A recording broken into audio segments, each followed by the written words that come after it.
Welcome back to Psychedelic Therapy Frontiers, the podcast devoted to exploring the frontiers of psychedelic medicine and what it takes to cultivate a healthy mind, body, and spirit. I'm Dr. Steve Thayer, and today my co-host, Dr. Reid Robison, and I are joined by Dr. Nick Bruss.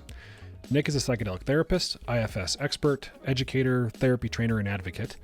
In today's episode, we get into a variety of topics, including Nick's approach to ketamine-assisted therapy, whether or not psychedelic therapists should have an experience with the medicine they're working with, the Treat California initiative, how IFS pairs with psychedelic-assisted therapy, the value of mindfulness as a foundation for psychedelic work, and much, much more. We had a great time talking to Nick.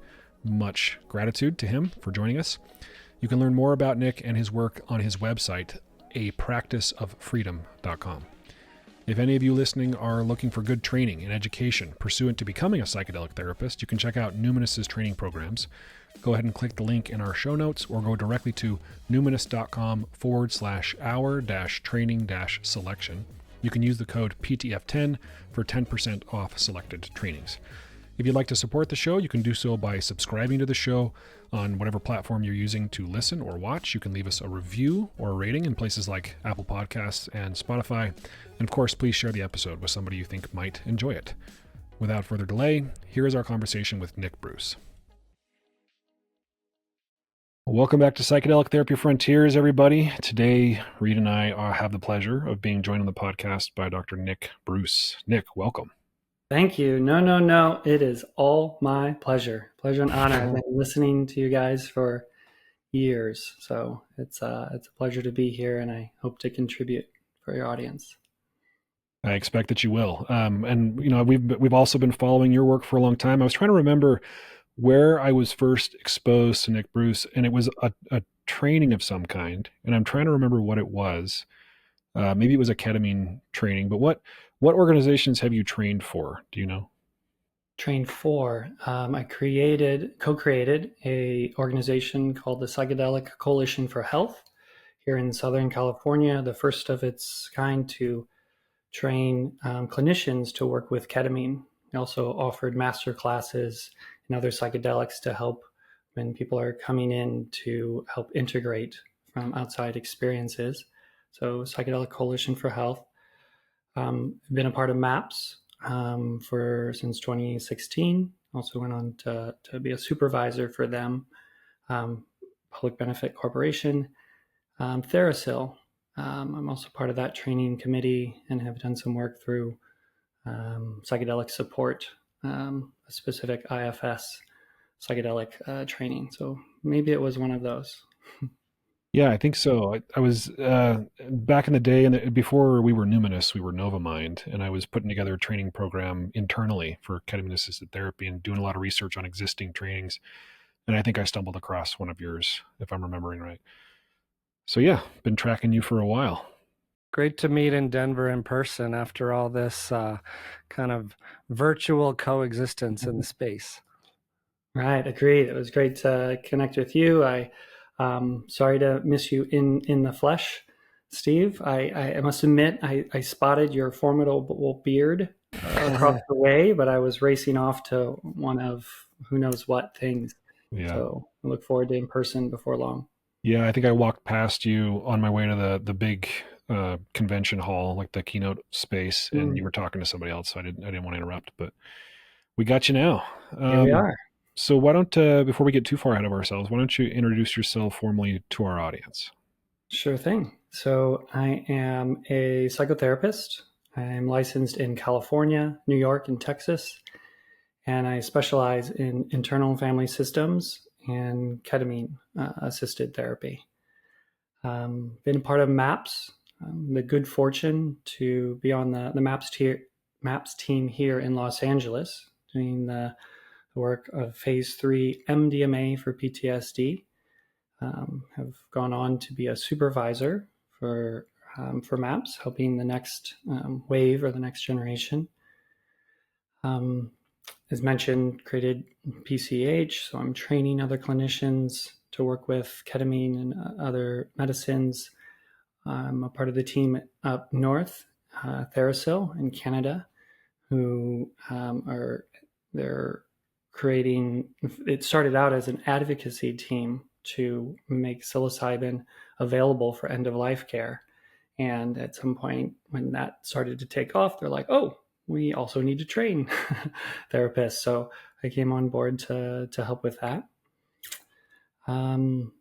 Yeah, I guess, and to say I am a human being with all the ups and downs. I'm married to the most incredible human on the planet. Sorry, everybody else. And I love my work. And more recently became a director of part of a team called Treat, which maybe we'll get to later on. But has to do with the psychedelic space expanding. Awesome. Yeah. Your love for your work shows. Sometimes you can tell, sometimes you can't, but to me, it's pretty obvious that you care deeply about what you do. You care deeply about the people that you're trying to help and about being an advocate for safe, responsible, effective psychedelic assisted help. So, yeah. Yeah, thank you. I feel like I'm very fortunate to have had a meditation, a mindfulness practice long before any psychedelics in my life, any substances. And that helped with a foundation to explore the landscapes of my mind and healing for myself and the space that I have the good fortune to hold for others. So yeah, I emphasize and have come to realize the importance of the set and setting, things that you guys thankfully talk about on this podcast a lot. And that you continue to talk about it, I really appreciate. Some people would kind of check it off the box, but you guys continue to come back to it. So thanks for that. Cool. And I'm always curious about the mindfulness background because I agree it's so helpful, but trying to pinpoint the ways it impacts one's work is, I think, a fun little exercise. I'm curious if you can expand on your mindfulness background practice, how it personally, and then how it weaves into your work. Yeah, thanks for the question. I'll start by saying my first psychedelic experience for sure was during a long meditation retreat without any substance involved. So I had been practicing and then I'm about 2 months in to a 3-month silent Vipassana meditation retreat. There's a lot of concentration that can be gained over that. Clearly seeing thoughts as thoughts, feelings as feelings, or sensations as sensations, emotions as emotions, and the bliss and the relief that comes with that clear seeing. And then about 2 months in of meditating for 16 hours a day, sitting, walking, silent, even custody of the eyes is what they call it. So you're not to make eye contact with others because, as you can imagine, you can it will stir, or you can start relationships through a little bit of eye contact. And trust me, you don't even need eye contact to start a relationship. It's called a Vipassana romance, where there's someone you have not spoken a word to, and you are a couple years into marriage and how it's going with the kids and all this fantasy that kind of goes off. So back to 2.5 months in, having established a lot of concentration, at some point, as things do, it shifted.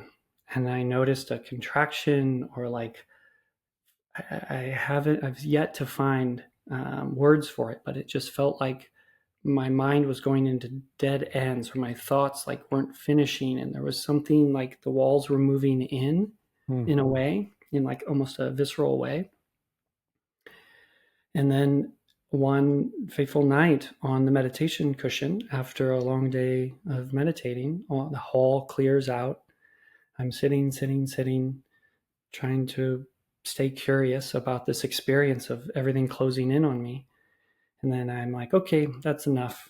Let's go to bed. I stand up, I start to walk out. I get a sense or something to just plop down on somebody else's cushion right before I leave the hall. I do so. And as I hit the cushion and close my eyes, I blast off.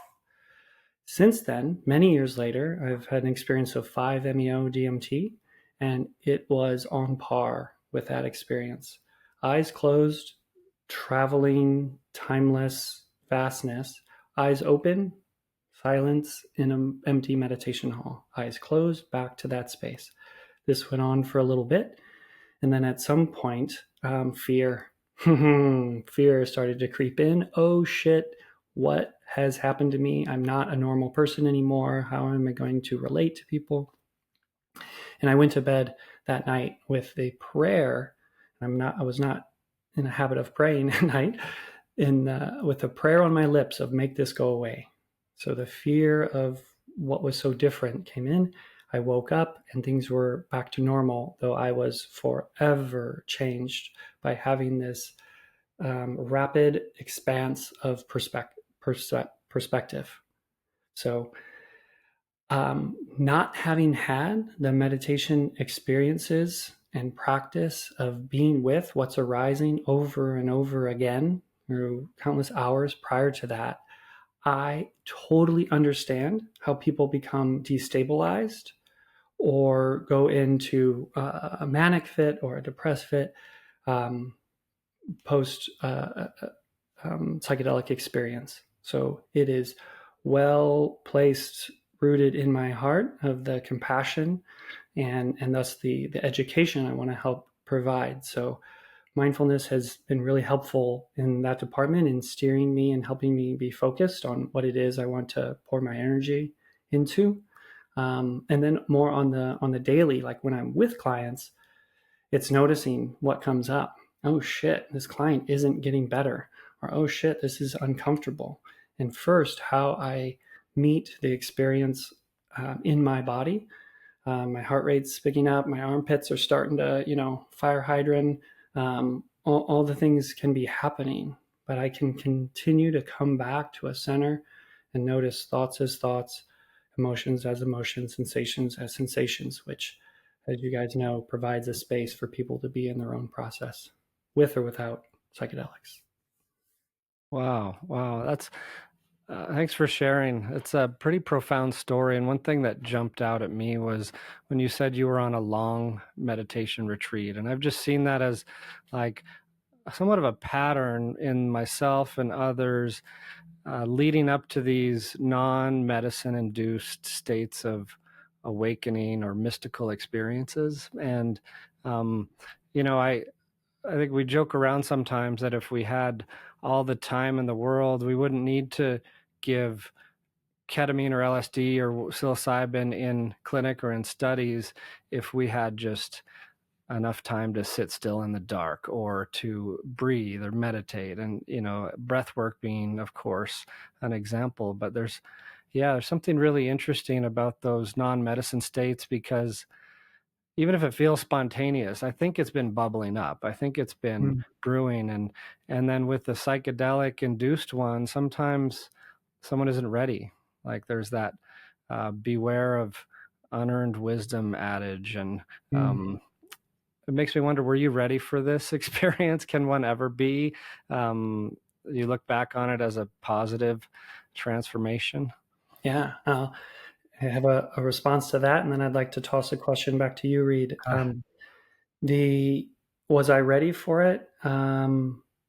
I'd say yes in review because I didn't go off the rails in a way. I was able to actually, because of the container of the retreat, where it was, yes, you're kind of in your own experience day to day, but it is set up that every couple days you check in with a teacher and they check in like, hey man, how's it going? And you'd report things like this. And it was very clear that at any time, if you needed some support, there were people to go to and you knew how to reach them. And it was de-shamed and it was invited and welcome. So again, back to the set and setting, I'd say it was very positive for me, a lot of reflection on that since then. And I do hold it as a resource when as things opened up with that great perspective. I do hold that as a resource. And yeah, but the question back to you, knowing mostly from the podcast, you're steeped in a yogic practice.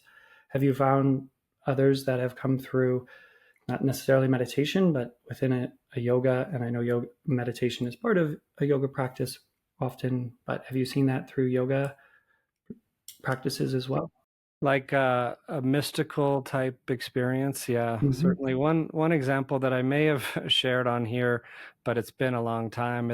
I was in a Kundalini yoga class once, and Kundalini, I like to call the most psychedelic or the trippiest kind of yoga. It's debatable, but there are these things called kriyas where you're repeating uh, the same movement, often with a mantra, over an extended period of time. That could be 5 minutes, it could be 25 minutes. And like I was in this class, a Sunday afternoon, really crowded room, yoga studio, and the teacher says, okay, we're going to do this kriya called whatever it's called, and you take your hands as if you're splashing your face with water and you're breathing vigorously.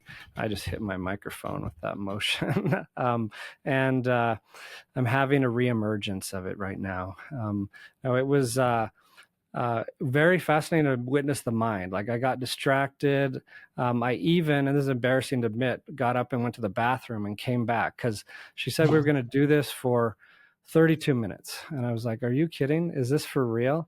But I plug back in. I say, what have I got to lose? Just do it. Minute 15, I'm just doing it. I think it's maybe at minute 20 plus that everything changed. Like I was on another channel or in another dimension. And there's something different, a little bit different than in my experience and opinion, than what it feels like to be in an ayahuasca ceremony at the peak of an experience. It's very similar, but there's a thread of like, oh, I could stop doing this and make it go away. Like breath work has that. Some of these yogic breath and movement related ones, not as easily applied to a silent retreat where you've been, in theory, you could break your vow of silence and debrief and everything. And I think you have a little bit more of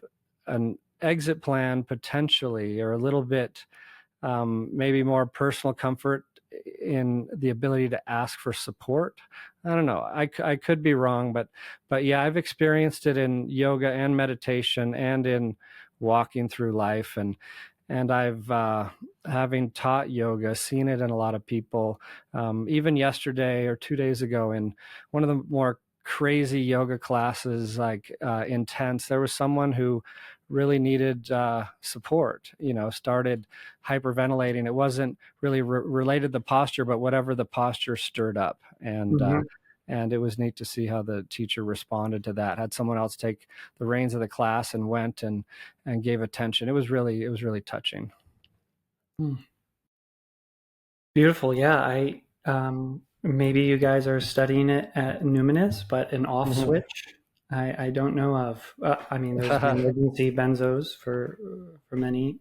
Yeah. It's an option, but I agree. It speaks to the more of the vulnerability of stepping into a psychedelic experience. Yeah, and the need for that preparation, that container, as much, potentially even more so perhaps than a retreat format. Yeah. This conversation makes me wonder. We're talking about a mindfulness background before psychedelics, before the professional interest in psychedelics as therapists. We're talking about a yoga background. I wonder if there's my suspicion is that there is, but there's some overlaps between sort of how the table is set for somebody psychologically, for a therapist or a coach or, a psychedelic guide before they find psychedelics. Like if we poll all the therapists that are working with psychedelics, are we going to find that most of them have some kind of mindfulness background? Or, are we going to find that they're all CBT therapists? I don't know. Do you think there are some sort of common traits that might produce or result in somebody having an interest in psychedelics? Yeah. I hope there's a wide variety, actually. I hope that that if we did that research, we would find that people come from all different walks of life, and what their kind of inroad in would be, a great variety. A common denominator, I must think, it would be a curiosity, an openness, and even some courage to kind of go against some of the stigma that anyone in our generations certainly has come up with. So alongside mindfulness, and I didn't think to say this earlier, but there was a kind of a official study of mindfulness and doing those practices. And as you guys know, compassion rides right alongside of that and can be some of the fruit of mindfulness practice. Mm-hmm. I've also studied compassion specifically through a mindful self-compassion program and a compassion cultivation program at Stanford. And there is real utility to practicing to those practices in addition. So Steve, back to your question, I think another layer, anyone in the helping field who is willing to kind of lean into or be curious about psychedelics, it's in my mind, it's also promoted by a sense of compassion and, hey, there's this thing that might be helpful, so let's do it in a safe way, or let's learn about it so that we can hold it in a safe way. Just the natural compassion of wanting people to not suffer. Yeah, that's beautiful. And it kind of brings up, all this brings up another question I wanted to throw your way, Nick, is how to cultivate equanimity, and how does it help with things like depression and anxiety? Like when people are in the thick of a struggle and they don't see a way out, or things feel overwhelming. Have you noticed that with you or clients?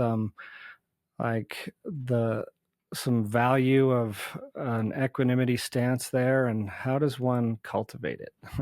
Yeah, love the question. The first thing that comes to mind is I learned it through Pema Chodron's writings, books, The Wisdom of No Escape. So her teacher, I think, coined that, and that really resonated with me. Like, if I couldn't not be anxious right now, if I couldn't not feel a dip or depression right now, like what would happen next? Like, if there was no way out, how could I be with this? And I think that stance, I would also call it a compassionate and curious stance, can help us be with what's here. And that opens us up to okay, I'm feeling this and my mind is going down this dark alley. What's actually happening in my body? And if we can, obviously that's a part of a helping profession. If someone can come to somebody else and learn some tools about that stance or that frame of like, okay, you're anxious. That's a word. That's a sound that comes out of our mouth, but your experience of it, let's get to know that. Like, you're jumping out of the chair, you're having flashes of whatever you're having flashes of. Can you take 3 breaths? And in these next 3 breaths, can you notice what it's like to meet it as it is? It's really challenging, obviously, when it's pressing against, when there's a sense of a threat or even just discomfort. As you guys know, we're like programmed to push away from things we don't like, whether we're consciously aware of it or not. And we cling to or grab onto things that feel good, and we want to hang on. And obviously there's suffering on both ends of that. Did that touch on the question? Yeah, it does. And no, thank you. I think it's really practical too for people to hear. And all of this lands for me on kind of a reminder that mindfulness is a non-ordinary state of consciousness. It's like an open, vulnerable state requiring attention to the set and setting, like you were pointing out, to keep it there. And then I'm also thinking of how, whether we're doing psychedelic therapy, regular therapy, or going through life, how when faced with difficulty, we have kind of, as humans, a natural kind of risk or predisposition to avert, to turn away, to block or numb. And and yet we know the value in staying with and what's on the other side of that. And mindfulness seems to be also that tool or that skill, in addition to a state of consciousness, that thing to bring into the equation to actually stay with it and get the most out of it, or get through the thick of this forest of struggle, and get to the other side of it. Yeah. Wow. Reid, that brings some recent conversations with a dear friend, Lauren, and another friend, Kewen, which really were around grieving, and how as a society, super stressed society, no one's going to deny that. And then also a culture that does not have regular or even semi-regular spaces or practices that or we're not encouraged to grieve. When I say grieve, I don't mean, oh, that thing happened and I'm upset about it, or I'm sad about that thing. I'm talking about a bigger context of, we have things that we don't want. We want things that we don't have.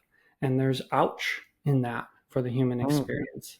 So these medicines is one of the first wisdom pieces I received from medicines, is that it can be a space to help us grieve. And I am so wildly thankful for that. I like the use of the word grief there.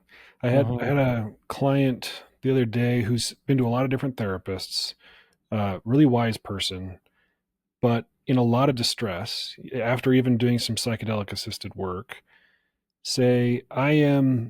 The emotion that they were feeling was intense fear. I am very, very afraid. I don't understand this fear. And the therapists that I've worked with, I'm hearing their voices in my head say, sit with it, stay present to it, feel through it. Like the only way out is through, all these almost slogans that we even utter on this podcast. And they were saying, I don't really know what that means, or why I'm being instructed to do that, because this is just ouch. This is just very, very scary, very, very painful. And I feel a little helpless and hopeless in the midst of it. So maybe, Nick, you could talk a little bit about what it actually means to be in intimate contact with our feeling states in the moment, for the purpose of what? For the purpose of moving through them, for the purpose of developing right relationship with our feelings. Like, give us a little bit of brass tacks here. Sure thing. And I'll go to my own experience many years ago on it was kind of a teaching. It was more of a workshop. I was in Mount Madonna in Northern California, John Kabat-Zinn, learning to teach MBSR. And they would have us do the practices. And one of the practices is walking meditation. And I would, the bell would ring. We would go out for walking meditation. And I was walking and I'm like, I'm not feeling it. I don't know what's going on here. I must be doing something wrong.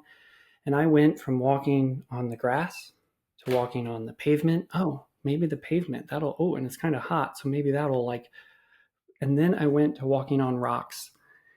And the people that know me the best know that is my kryptonite. I do not like to walk barefoot on rocks. And I found myself doing that and feeling these little hits of pain.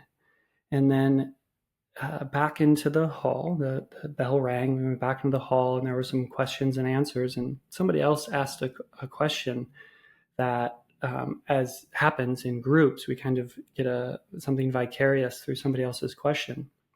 And what I really got is, I was very in my head during walking meditation, and I was not feeling the sensations that were there.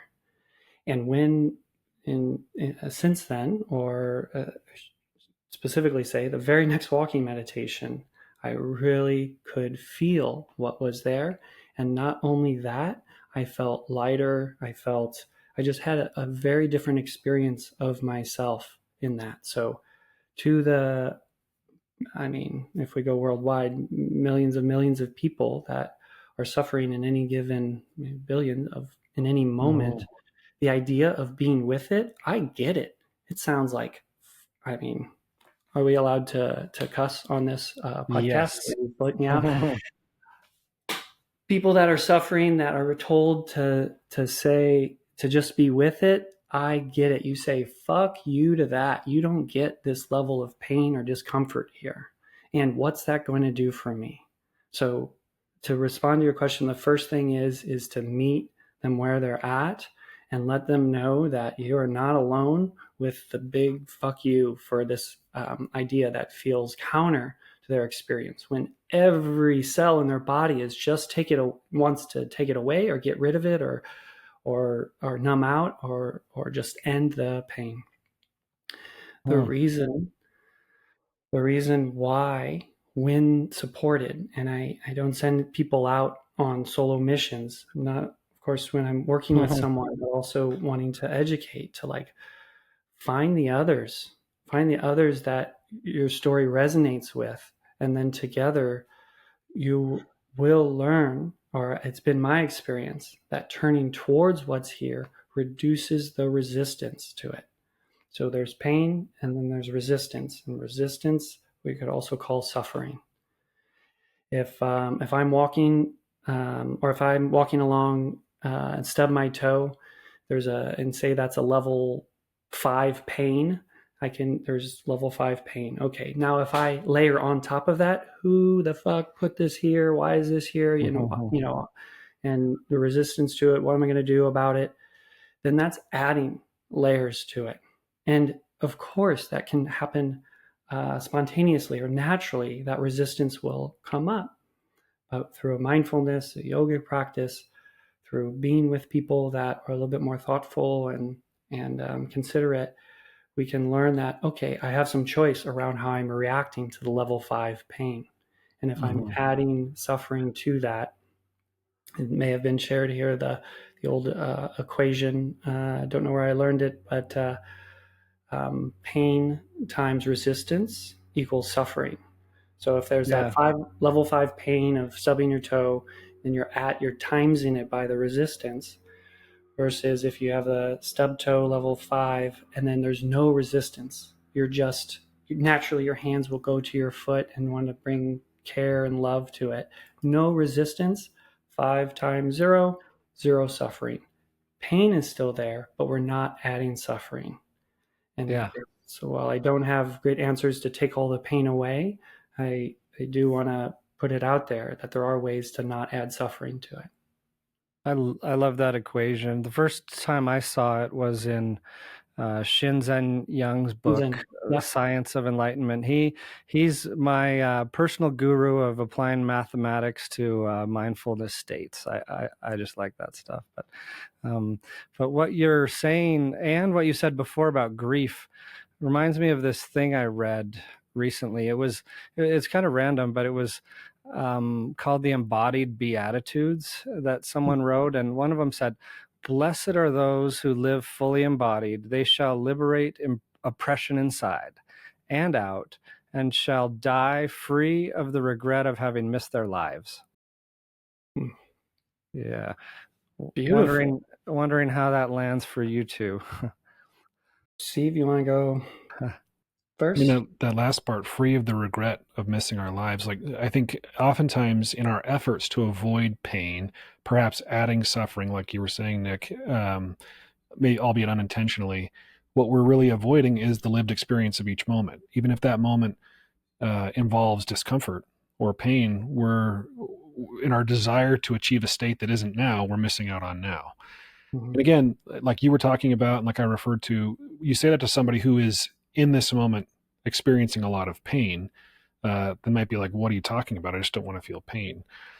But I think, to use your phrase, Nick, to turn towards, when you turn towards with an attitude of what you were talking about at the beginning of the podcast, compassion and curiosity, you have a different experience of that discomfort or pain. If you can contextualize it in, I don't want to suffer by adding resistance, I want to understand and be present to this pain, then it transforms. And then maybe, with reference to Reid's quote, you get to experience your life along the way. Yeah. Hallelujah. What else is there to do here than live our best lives? And I would add one thing, and maybe this turns it in a slightly different direction, but it's of pain is an amazing teacher. in 12-step meetings, the phrase pain is a touchstone of all spiritual growth. I can honor that, and I wouldn't want to leave it just as that, because there's, spiritual growth can also come from the release of pain. Maybe that's what the author or the speaker of that meant or included in that statement. Yeah. Well, if you two don't mind, there's a little poem I'd like to read. One other thing that touches on it, and it kind of expands on this idea, if you'll allow it, Nick and Steve. I'll allow it. It's Rebecca Del Rio, called "The Prescription for the Disillusioned," and she wrote, "Come new to this day. Remove the rigid overcoat of experience, the notion of knowing, the beliefs that cloud your vision. Leave behind the stories of your life. Spit out the sour taste of unmet expectation. Let the stale scent of what ifs waft back into the swamp of your useless fears. Arrive curious, without the armor of certainty, the plans and planned results of the life you've imagined. Live the life that chooses you, new every breath, every blink of your astonished eyes." Bam. What was the author again? I need to write it down. It was ChatGPT. It was Rebecca Del Rio. Yeah, beautiful. On the screen of my mind, what came up in large, all caps, was love what is. This poem, this invitation to turn towards what's actually here versus what our mind can also produce of what could be or is different than what's here. Yeah. Loving what is. Easy to say. Well, cool. We could dive in deeper and deeper down the rabbit holes of mindfulness and life and pain and spirituality, but I'm wondering, Nick, if you could share a little about your work with psychedelics and therapy, like how you combine the two, how you work with clients. What are your favorite things to treat, and how do you approach them? Thanks for the question. So I did level 1. I know, Reid, you recently did level 1 of IFS training. I did level 1 in 2013, and then cool. And then just recognized it. Actually, the reason I did level 1 is because I recognized it as therapeutic gold and personal gold in a book, Compassion and Wisdom in Psychotherapy. It came out in 2012, and someone was writing to the sense of self, no self, kind of from a Buddhist context, and between John Wellwood and other authors, I was very tuned into like the spirituality of psychotherapy or healing. So since 2013, IFS has kind of been my main jam. Not because for no other reason than the utility for myself personally and working with clients. And then add psychedelics on top of that, or in conjunction with that, which, as you guys know, the legal one right now is ketamine. So I started working with MAPS in 2016, and then working with ketamine in private practice in 2017. And over a couple of years in, I shifted my model from kind of the regular therapeutic model of meeting weekly and open-ended to a 3-month container. And within these 3 months, I can speak to the benefits of it. And just out of the gates, I see a lot of people that have done all the different therapies, that have tried different things. Some have done medicine journeys.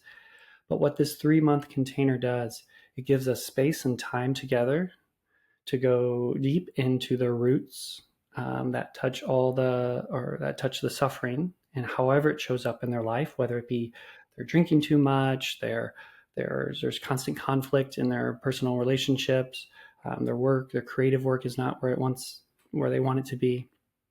And within these 3 months, we have a beginning, middle, and end. And it has shown itself to kind of set someone up for a hero's journey that we prep and kind of get to know each other and what needs their attention at first. We go on journeys, and then we reassimilate that, or we come back to the marketplace or integrate it into their world. So my work, some of my work, I still see clients in the regular model, but in this 3-month container, I'll work with someone and we'll do as many prep sessions as needed, 3, 5, or more. They'll meet with a psychiatrist colleague, get prescribed ketamine if it's a fit.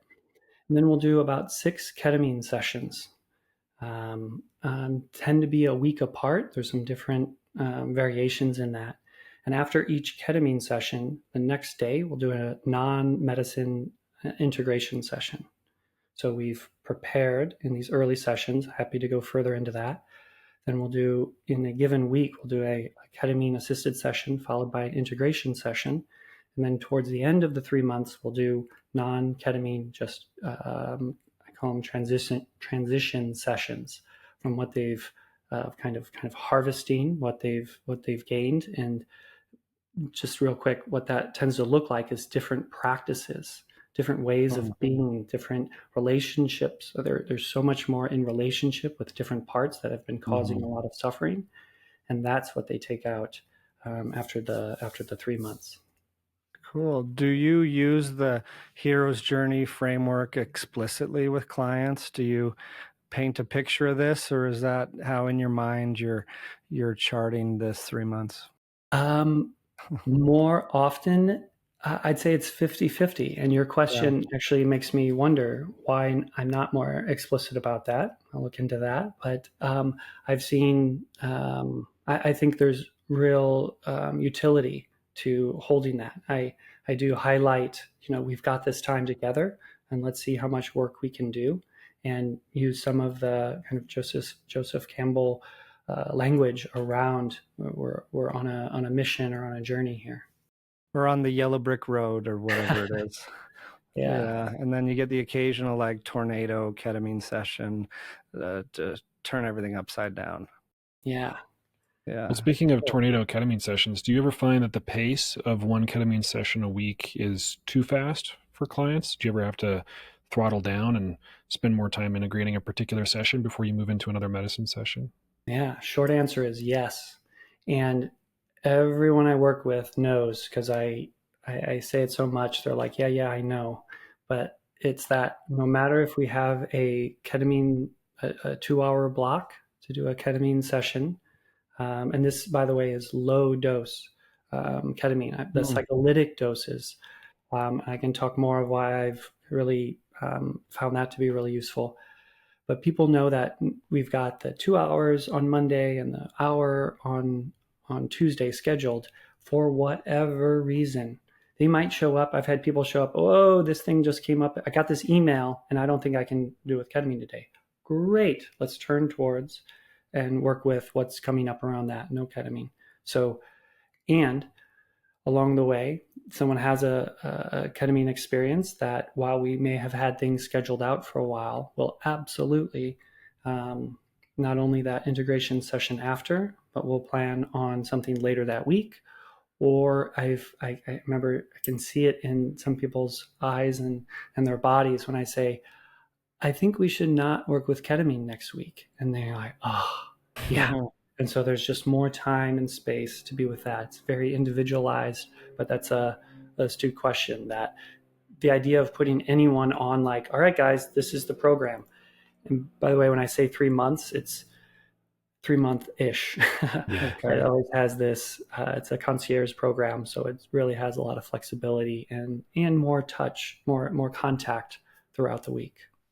See, this is what you're describing, I think, is really one of the big differences between expert concierge service, a ketamine-assisted therapy service by an actual psychotherapist, versus what a lot of people get when they go to a ketamine clinic that is maybe set up by, and people are sick of hearing me talk about this, but it's just something I care about, set up by maybe non-mental health professionals, where you have maybe the The standard protocol is 6 sessions, maybe twice a week, because that's what was studied in these early IV studies. And it's what I've come to call the psychiatric approach to ketamine treatment, right? Not ketamine-assisted therapy, where we're trying to leverage the psychopharmacological effects of ketamine to treat something like depression, which we know that it can help all on its own. But man, without that expert guidance and perspective and container and pacing, and you're at the very least leaving a lot on the table, and at the very worst running the risk of stirring some stuff up that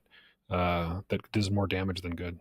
I so appreciate you, and I so appreciate you continuing to bring it back, because it's worth repeating. Like, I agree with you. At minimum, it leaves a lot of therapeutic meat on the bone.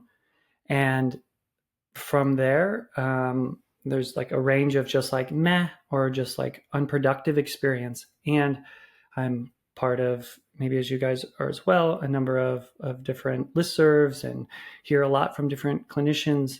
Like, things can go off the rails with a well-meaning, a well-trained therapist in a great container, let alone someone who doesn't have a level of mental health training, and that the container is such where it's like on a schedule, like, okay, you're off, now you're in the waiting room, now you're in the Uber, good luck.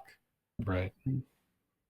It does kind of lead me into, if a mention of, happy to for any questions, but my mind goes to Treat California, the initiative we mentioned, or we can, I'd love to hear about it.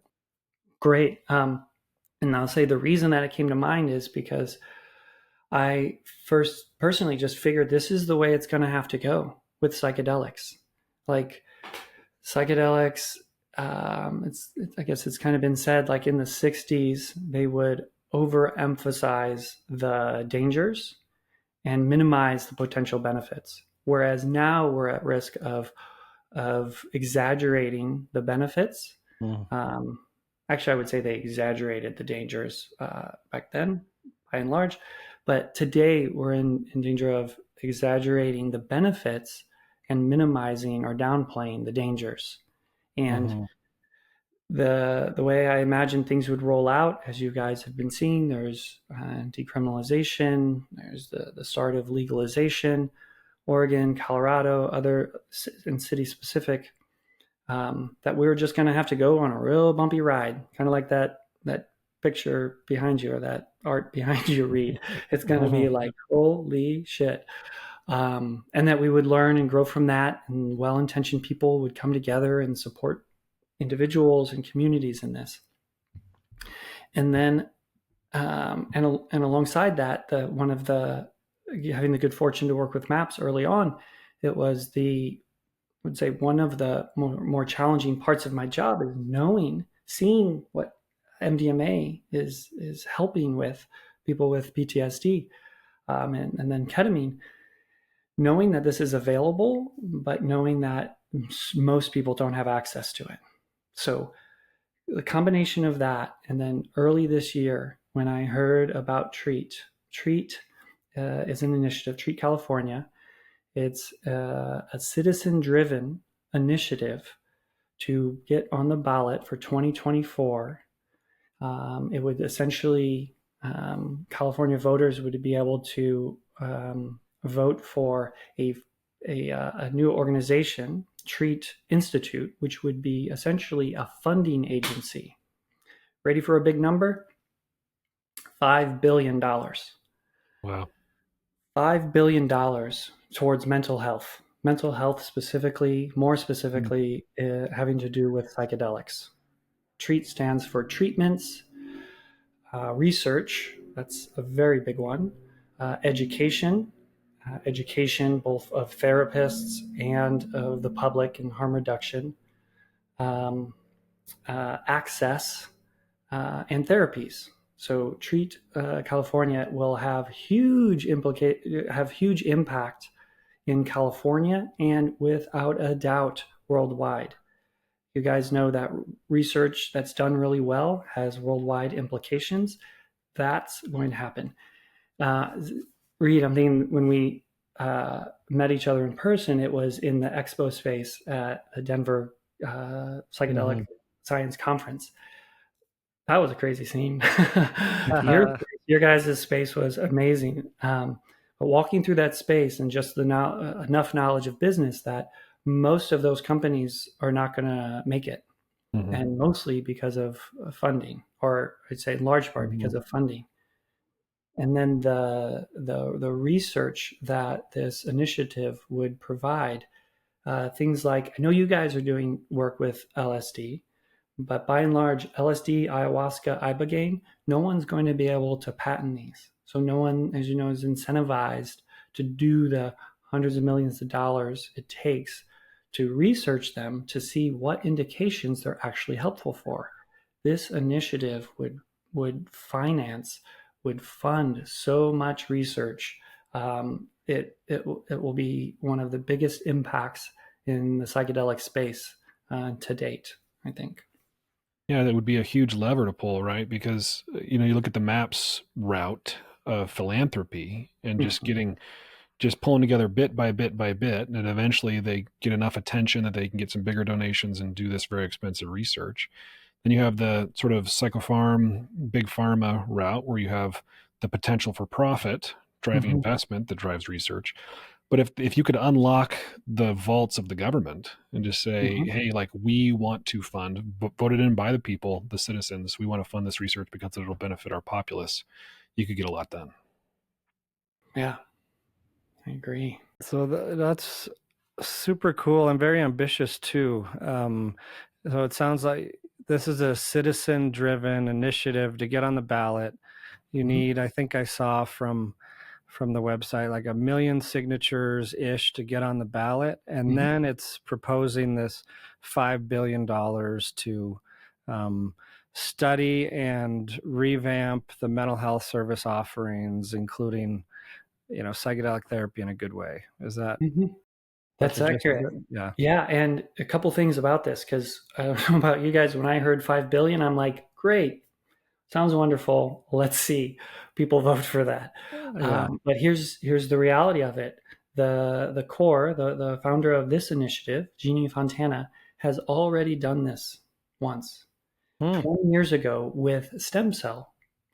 So stem cell research was not what it is today, or I should say, it is what it is today in large part because of a citizen-driven initiative. And by that, I mean, we can go around the politicians. Normally, there's a funder who writes a bill, sells it to a politician, and then that's kind of how it gets in. And I'm sure there's some other ways, but that's the most general way. This is a way that California holds. And to my understanding, half the states in the United States hold this. I don't know if Utah is. I actually want to look that up and find out, because I think you guys would be great spokesmen for getting it done in Utah and beyond. So that we can get 1 million, and I'm sure it varies by population in states, but in California, we need 1 million wet, not digital, signatures of registered California voters. And then that allows it to be on the ballot for 2024. And it has such implications, not only for making California the psychedelic research capital of the world, but the creation of jobs, and most importantly, the access for these therapies to Californians. And it bleeds over into other states, not only as a blueprint to help other states, but the research and the education flows over. One other thing I want to be sure to mention, and from my understanding, I do not have all the information, different than Oregon and Colorado. So it's not about decriminalizing, it's not about legalizing. It is about educating and doing research, and then we'll see what comes from that. And also, I know the core team, Jeannie, Ramon, Sarah, Deb, and many others. They are very clear about bringing everyone to the table. Everyone to the table. That means, therapists of all levels, indigenous voices, scientists, LGBTQ plus, BIPOC, spiritual leaders, scientists, researchers, so that we can build the infrastructure, the psychedelic ecosystem together. That's amazing. So treatcalifornia.org, is that the website? That's right. Yeah. Okay. We'll encourage Thanks. the listeners to go check it out and add a signature if it feels aligned. Or call their California friends. Tell them about it. Yeah, because it will have implications nationwide. Yeah, I bet. I mean, $5 billion is, like you said, enough to get a lot done. That is the concern with the psychedelic startups, is one funding round typically does not represent the money needed to get a drug approved, right? Nowhere near. And with the waves of the economy and hype bubbles bursting or market corrections, it makes it really tricky to plan on the next round for people trying to get an old or a new drug to market. But and by the way, in Utah, I believe there is a citizen-driven ballot initiative thing, and it's like 1% of the voting population of that area or the state that's required. I don't know, 8%, or I've never been involved in one of them directly, but I believe it exists. Props to that team for snagging a great acronym too. I'm a fan of a good acronym, and one that isn't tortured. Like, I've teased Robin Card Harris about the Rebus model being such a tortured acronym, but yeah, this one's spot on. It's great. Yeah, they nailed it. So, Nick, we're coming up on an hour. I'm curious. We've mentioned training a couple of times, and at the beginning of the show, talked about your involvement in training. I'm wondering if you have any thoughts about some of the challenges that we face trying to train psychedelic therapists, or potential resources. I mean, we shamelessly plug Numinus's training resources on our show, of course, but Right on. yeah, what do you think some of the training barriers and opportunities are for people listening? Yeah, and actually, it's going to end in a question for you guys and what's happening at Numinus. A couple things. One is, first, some misconceptions about it, even for therapists. Anyone who's been a kind of full-time therapist for a time, first of all, the 40-hour week, I hope, is a wild idea. At least seeing 40 clients a week is not advisable. My personal strong suggestion. But as we bring in these medicines, they do require a different level, a level of training, and it will also shift one's schedule. Ketamine, as you know, the half-life is what it is, pretty short. But as we bring on MDMA and psilocybin, it's going to require somewhat of a restructure for a lot of therapists. So I just want to kind of get some people thinking about that in effort to really turn towards teams more and collaborations. In the psychedelic space, I think something that's unfortunately missing, and I'm curious if you're aware of what Numinus can do about this, is the experiential learning. So ketamine, several ketamine trainings. I've done a couple, both with Phil Wolfson and Scott Shannon, and we get to experience ketamine in those spaces. And the integration or the conversation after, getting to hear many different experiences, is so valuable. But here we are on the cusp of MDMA and psilocybin, and then further down the road, other medicines, which most therapists don't have any direct experience with, or certainly not in a way that they're looking to model. As I mentioned, I'm on the training committee of TheraSil, and while they started out as an advocacy team to get the right for the citizens to use psilocybin end of life, they're now in a position where we're training clinicians to be with and work with people in a therapy space with psilocybin, those that get the exemption. But it's not legal to train therapists using these medicines that, one, we know are safe for human consumption, and especially when held in a certain way, are quite safe. So it's a real bind to not have the experiential. And so what do you guys think or know or hope for about that? Yeah, we did announce around the time of the Denver Psychedelic Science Conference an experiential training partnership with MAPS to facilitate access to MDMA, as part of or added on to training programs. Like MAPS used to do this as part of a Healthy Normal study. I had the good fortune of being a part of that. Amazing. And so you saw it kind of there and go away, right? Yeah. And the legal attempts and the administrative burden of trying to keep that open and offer it was huge. And you would know better than I had. I wasn't involved at the time on hands-on with studies at the time that was being offered, but it is a missing component, and you go do your breath work or whatever, and it's one step towards it, but not the same. And we've debated this a lot, and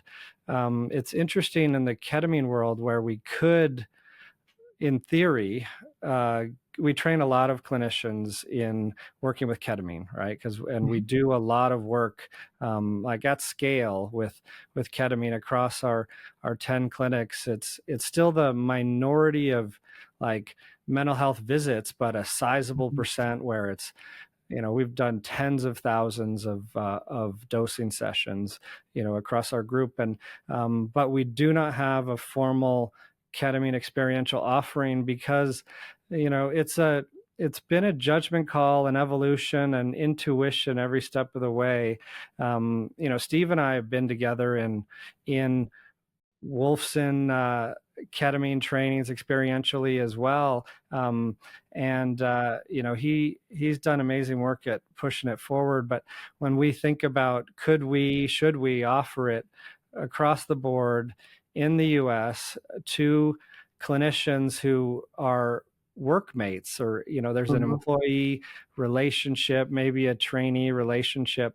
I know I personally worry about derailing the good progress by getting overzealous, as important as it is. So we just encourage people to go access it from partner organizations in a good way, recommended. But I don't know if you have anything to add to that, Steve, and how we're navigating it currently.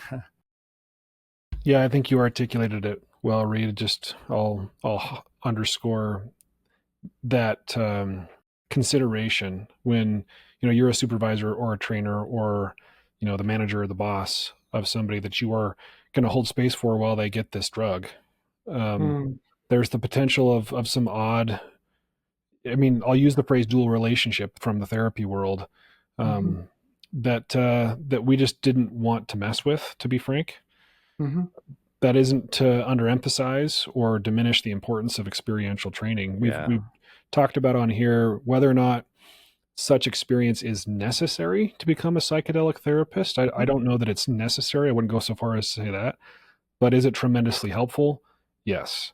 Have I sought experiences with the medicines that I've, helped people with, either in research or other contexts? Absolutely. Because I think that experience is invaluable.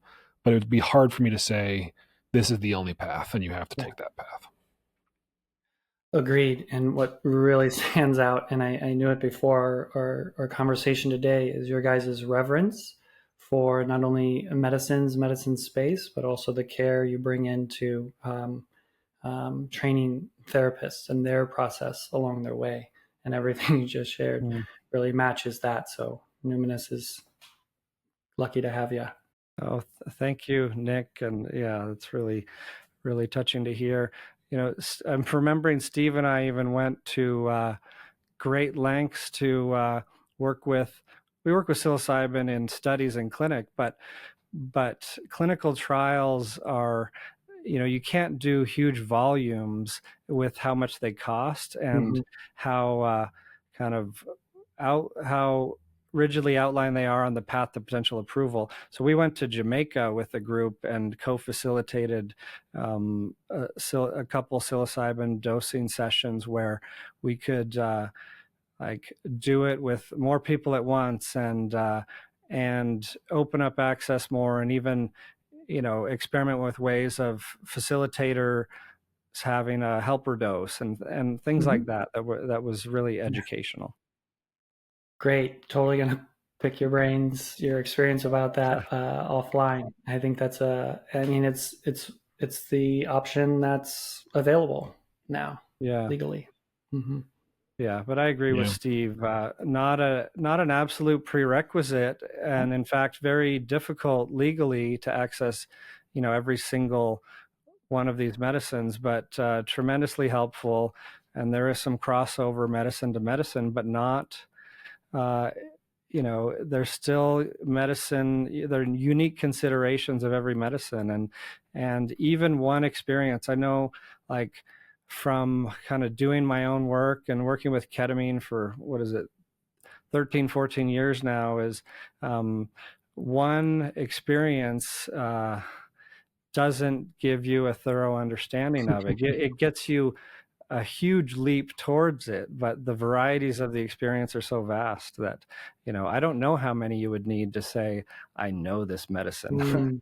Yeah. It brings 2 points there. One of just the dose, obviously ketamine on a low dose versus high dose, and same, someone, mid-America reads, where I'm from, reads about in the New York Times that, mushrooms, there's medicine now. One, I don't know that they know the full legal, that it's not quite legal yet. And then the idea of mushrooms as a singular thing versus, are you taking 0.5 or are you taking 5 grams of mushrooms? So, I don't know that there will ever be a stamp of like, this one knows this medicine, which jumps to the second point, which is the care. And Steve, you had asked about training, and it's really support. I agree, medicines aren't absolutely required, but I love your appreciation of and your openness to maybe even encourage people, if they feel fit for that, to let that be part of their training. That the training includes, outside of psychedelics, their own personal work, which you guys have talked about many times on this podcast, and then ongoing consultation. Because I was I know many therapists are kind of out on an island and aren't in a regular consultation group or a work group. So I would encourage that to be part of the ongoing therapy training or just self-care. Yeah. Yeah, it's an excellent point. Being a therapist can be incredibly isolating. You mentioned sort of the 40-hour client work week. I've done that. I've done that in my career, where I've seen 30 to 40 clients in a week, and it got so rough for me that I considered quitting the profession before I made the shift that I have made currently toward psychedelic research and training and therapy. So having a community of support or a community of practice is invaluable, and it's something that we try to do for our clinicians at Numinus because of, like you said, how important it is. Amen. Well, Nick, anything else that you'd like to share about you and your work, or any final thoughts you want to disclose or foot stomp from our conversation today? Again, I so appreciate what you guys are putting out into the world. I commented, I like your style, that you go with what comes up. You've covered so much territory over these last couple years. I encourage people to get educated, to seek out education, whether it's young adults or your grandma, to be curious about this. It's not in the same way that meditation isn't what you think in a given moment. Psychedelics, they're likely not what you've heard about, and they are a deeply personal and at the same time kind of collective universal experience that I invite in safe ways. And education is kind of the the main lead with that. Treat California is going to help out with that. The work you guys are doing and all of Numinus is doing. So please I want people to stay tuned to you guys because you put out such good stuff, and look for other ways to get educated. Well, amen. Nick, your presence and compassion is palpable. I just want to say it's been a pleasure spending some time with you. Yeah, it's been a lot of fun. And if people want to learn more about Nick, you can go to his website, apracticeoffreedom.com. You can also just Google Nick Bruss, Bruss, and Nick's been around. He's been on a couple of shows. He's got some great social media content out there. Any other web resources that you want to direct people to where they can learn more about you and your work? I think you nailed it. Thanks so much. Follow him on the gram. How about that? Awesome. Well, thanks for joining us, Nick. All right. Thank you, guys. Thank you. Thank you. Psychedelic Therapy Frontiers is brought to you by Numinus, a mental wellness company committed to tackling the global mental health crisis by delivering best-in-class psychedelic-assisted therapies, contributing to the body of primary and clinical psychedelic research, and fostering healing through community connection and social responsibility. You can learn more about Numinus at numinus.com. That's Numinus.com. If you enjoyed the show today and you want to support us, here's how you do it. Rate and review the show on platforms like Apple Podcasts and Spotify. Subscribe to the Numinus YouTube channel, like the videos, and share it. Share the show or clips of the show with someone that you think will enjoy it. The content of this podcast does not constitute medical advice or mental health treatment. Consult with a medical or mental health professional if you believe you are in need of mental health treatment.